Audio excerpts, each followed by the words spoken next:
Hello student, welcome to back my YouTube channel amazing classes. Student, आप लोगों को आज जब पता है कि आपका आज पेपर खत्म हो गया है। आज आपका सामाजिक विज्ञान था। ठीक है, इस वीडियो में हम पूरे क्वेश्चन को अच्छे से देखेंगे, समझेंगे कि आप लोगों ने कितना नंबर सही करके आया है। ठीक है, देखिए इसका कोड है 825 और IX था। ठीक है, आज का कोड है। और जो सामाजिक विज्ञान था, यानी कि जो आज पेपर हुआ है 7 मार्च का। ठीक है, देखिए उससे पहले वहाँ आप अनुक्रमांक यहाँ लिखा गया। यह पेपर मुझे एक छात्र के द्वारा यानी अरबाज अहमद के द्वारा दिया गया है। तो सबसे पहले मैं उनका शुक्रिया अदा करता हूँ, धन्यवाद करता हूँ, थैंक्स बोलता हूँ। भाई आप लोग को बहुत बहुत धन्यवाद मुझे इस पेपर को देने के लिए। ठीक है, और उसके बाद देखते हैं आप लोगों ने यहाँ रोल अनुक्रमांक किया होगा बाबू, और उसके बाद यहाँ अपना नाम लिखा हो गया। ठीक है, उसके बाद इस निर्देश को पढ़ा होगा। ठीक है, इस निर्देश को आप लोगों ने अच्छे से पढ़ा होगा। ठीक है, आई होप सब लोग निर्देश को अच्छे से पढ़े होंगे। ठीक है, उसके बाद खंड आपको पढ़ने के बाद खंड आ में बहुविकल्पीय प्रश्न भी बहुविकल्पीय प्रश्न पूछ गया होगा, जिसके उत्तर आपको 20 ओमार सीट पर देना है। ठीक है, किस पर देना है? ओमार सीट पर। ठीक है, तो अगर आप भी चैनल पर नए हैं तो चैनल को सब्सक्राइब कर लो, क्योंकि इस चैनल पर बहुत सी अपडेट आपको मिलती रहेगी। ठीक है, एजुकेशन संबंधित के लिए। ठीक है, तो आप लोग बहुत खुश होंगे, मुझे पता है। आज आपका पेपर खत्म हुआ है, तो उससे पहले हम देखेंगे कि इस वीडियो में कि आप लोगों ने कितना नंबर सही करके आया है, वो चेक कर लेते हैं। ठीक है, चलिए देखते हैं कि हमारा पहला क्वेश्चन था कि निम्नलिखित में से कौन सा आंदोलन महात्मा गांधी ने नहीं चलाया। ठीक है, तो बाबू आपको पता है कि असहयोग आंदोलन महात्मा गांधी चलाए थे, और सविनय अवज्ञा आंदोलन भी चलाए थे, और चंपारण आंदोलन भी चलाए थे। तो जो राइट आंसर है हमारा ये खिलाफत आंदोलन था बाबू। ठीक है, आप डी सही था। जिन लोगों ने डी लगाया उनका एकदम सही आंसर होगा। एक बात और बाबू, मैंने इसका जो राइट आंसर पहले से टिक कर दिया है, ताकि आप लोगों को कन्फ्यूजन ना हो और हमारे समय की बचत हो। ठीक है, क्वेश्चन हमारा 2 था। क्वेश्चन हमारा 2 है कि 1789 में फ्रांस में राष्ट्रवाद की प्रथम अभिव्यक्ति का परिणाम क्या हुआ बाबू? तो इसका राइट आंसर कौन सही था बाबू? वो ऑप्शन नंबर 7 सही था, यानी कि ए वाला सही था। जिन लोगों ने ए लगाया उनका राइट आंसर ए सही होगा। ठीक है, करेक्ट आंसर लगाया है। गुलामगिरी के लेखक कौन थे बाबू? तो इस राइट आंसर से क्या है? वो बी है, ज्योतिबा फूले थे। ठीक है, क्वेश्चन नंबर 4 का राइट आंसर क्या होगा? 1929 की महामंदी का प्रमुख कारण क्या था बाबू? तो क्या था? ये प्रमुख बैंकों का धराशायी होना। ठीक है, राइट आंसर हमारा जो ऑप्शन नंबर डी है वो होगा। ठीक है, ये डी वाला ऑप्शन आपका एकदम से राइट होगा।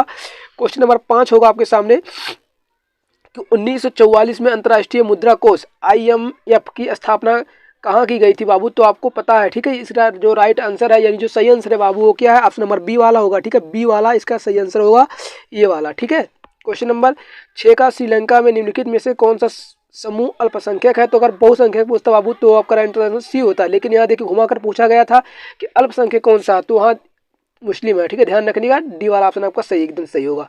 भारत में संघीय व्यवस्था है क्योंकि, तो इसका सही आंसर क्या है बाबू? वो ऑप्शन नंबर ए है, यहाँ शक्तियों का विवेंद्रीकरण है। ठीक है, ऑप्शन नंबर हमारा ए वाला सही होगा। ठीक है, क्वेश्चन नंबर 8 का देखते हैं हम कि 8 जो हमारा राइट आंसर है 8 का, वो क्या है? निम्नलिखित में से कौन सा संघीय राज्य नहीं है बाबू? तो कौन सा है? वो हमारा ऑप्शन नंबर सी सही था, यानी दिल्ली वाला सही था। जिन जिन लोगों ने दिल्ली वाले यानी सी वाले ऑप्शन पर टिक किया बाबू, उनका एकदम से राइट आंसर होगा। ठीक है, और आप मुझे कमेंट करके बताते रहेंगे कि आज हमारा 20 में से कितना सही किया। ठीक है, 20 MCQ में से कितना सही करके आप लोग आए हैं। ठीक है, 19 क्वेश्चन नंबर 9 है कि निम्नलिखित में से किस व्यवस्था के लिए राजनीतिक दल आवश्यक शर्त है बाबू? तो कौन सा था? वो बी वाला था। ठीक है, लोकतंत्र था। क्वेश्चन नंबर 10 था कि निम्नलिखित में से किसका संबंध लोकतंत्र से नहीं है बाबू? तो कौन सा सही था? इसका ये वाला सही है, यानी कि बहुसंख्यक के शासन। सॉरी, ये गलती से लग गया था। ठीक है, ये गलती से हो गया था। राइट आंसर डी वाला से। आप लोग कंफ्यूज ना होइएगा, जो लोग भी डी लगाए हैं उनका आंसर सही है। ठीक है, क्वेश्चन नंबर 11 कि निम्नलिखित में से कौन सा खनिज धात्विक है बाबू? तो कौन सा? ये बी वाला ऑप्शन, यानी कि अर्भक। ठीक है, ये हमारा ऑप्शन बी वाला सही था। ठीक है, क्वेश्चन नंबर 12 है कि कपास की खेती के लिए निम्नलिखित में से कौन सी मिट्टी उपयुक्त होती है बाबू? तो कौन सी होती है? वो काली मिट्टी, यानी कि ऑप्शन नंबर ए सही था। ठीक है, क्वेश्चन नंबर 13 का कौन सा सही था बाबू?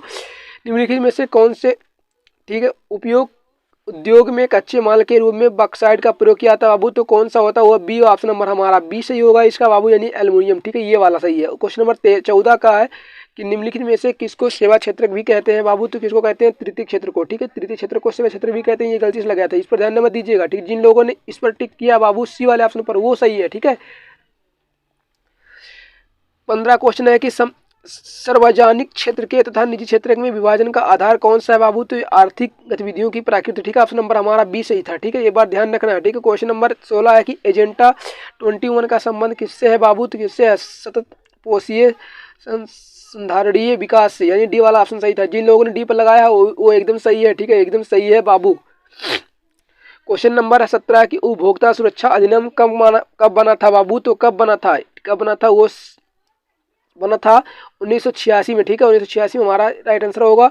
और 18वां है बांग्लादेश के ग्रामीण बैंक की शुरुआत कब हुई थी बाबू? तो ये सी वाला ऑप्शन सही था, यानी कि 1970 में सही शुरू हुआ था, ठीक है। क्वेश्चन नंबर 19 है निम्नलिखित में से कौन सा जैव संसाधन है बाबू? तो कौन सा मत्स्य पालन यानी उद्योग ये जैव संसाधन है, ठीक है, इंपॉर्टेंट बात है, याद रखना, ठीक है। क्वेश्चन नंबर 20 है कि निम्नलिखित में से किस देश का मानव विकास सूचकांक सर्वोच्च है बाबू? तो कौन सा था? वो श्रीलंका था, ठीक है, इस बात को आप ध्यान रखना है। आपने इस प्रकार 20 MCQ पूरे अच्छे से चेक कर लिया, ठीक है। आप लोगों ने कितना नंबर पाया मुझे कमेंट करके बता दो। जिनका भी 20 में 20 नंबर आया बाबू, मैं उनका नाम अपने चैनल के सामने मेंशन करूंगा, ठीक है, उनका नाम मैं अपने चैनल के सामने मेंशन करूंगा, जरूर करूंगा बाबू। बस आप लोग मुझे बता दो कि आप लोगों ने कितना नंबर सही करके आया। किसी का जिनका भी 19 और 20 नंबर है, ठीक है, ये दोनों लोग हमें मेंशन करेंगे, हम उनका नाम अपने चैनल के साथ मेंशन करेंगे, ठीक है। तो चलिए मिलते हैं अगली वीडियो में, तब तक के लिए जय हिंद, जय भारत, वंदे मातरम।